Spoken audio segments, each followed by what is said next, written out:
ప్రియులారా, మన ప్రభు అయిన యేసు క్రీస్తు నామంలో మీకు శుభోదయం. ఆయనను గూర్చి అనుదిన ఆత్మీయ ఆహారం, జనవరి 12 సోమవారం. నేటి మన ధ్యాన లేఖనం ఫిలిప్పీయులకు వ్రాసిన పత్రిక 1వ అధ్యాయం 11వ వచనం.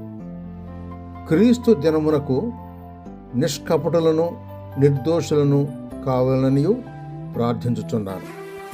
వ్యాఖ్యాన అంశం: మనలో దేవుడు ఉంచిన సత్క్రియ.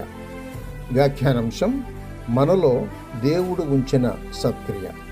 వ్యాఖ్యానం: నిర్మాణ దశలో ఉన్న రోడ్లు రాకపోకల విషయంలో బహు చికాకును కలిగిస్తాయి. అయితే గమనించండి, ఆ నిర్మాణం అవసరం. అదేవిధంగా శ్రమలు కూడాను.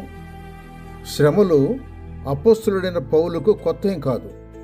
దేవునికి ఇష్టానుసారుడైన భక్తుడు, కీర్తనాకారుడు, నేను నీ కట్టడలు నేర్చుకోనట్లు శ్రమ నుండి ఇండుట నాకు మేలాయను అని అంటున్నాడు 119వ కీర్తన 71వ వచనంలో.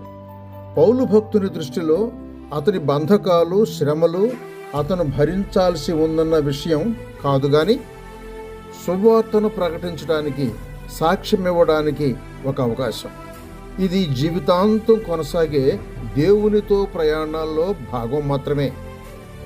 దేవుడు మనలోనూ ఆ మంచి పనిని ప్రారంభించాడు.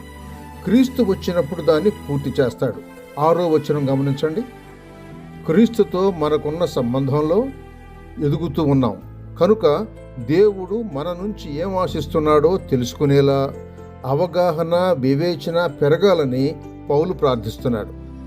ఈ జీవితంలో దేవుడు ఉంచిన సత్క్రియ విషయంలో పరిపూర్ణత సాధించగలమని నమ్మే క్రైస్తవులు ఉన్నారు.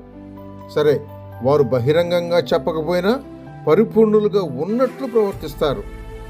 అలా కాకుండా మీరు శ్రేష్టమైన కార్యములను వివేచింపగలవారొకరకు మీ ప్రేమ తెలివితోనూ సకల విధములైన అనుభవ జ్ఞానముతోనూ కూడినదై అంతకంతకు అభివృద్ధి పొందాలనియు, ఇందువలన దేవునికి మహిమయు స్తోత్రమును కలుగునట్లు క్రీస్తు వచ్చు దినమునకు నిష్కపటులను నిర్దోషులను కావాలని పౌలు ప్రార్థిస్తూ ఉన్నాడు.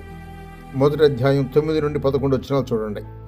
కనుక క్రీస్తు తిరిగి రాకముందు దేవుడు మనలో ఉంచిన సత్క్రియ విషయంలో మనం ఇంకా నిర్మాణ దశలో ఉన్న రోడ్లు వలె చికాకులు, సులువుగా చిక్కులు పెట్టు సమస్యలు చిక్కకుండా చిక్కుముడులు విప్పే ఆయన చిత్తానుసార మార్గంలో కొనసాగుదాం. శుభములతో వందనాలు.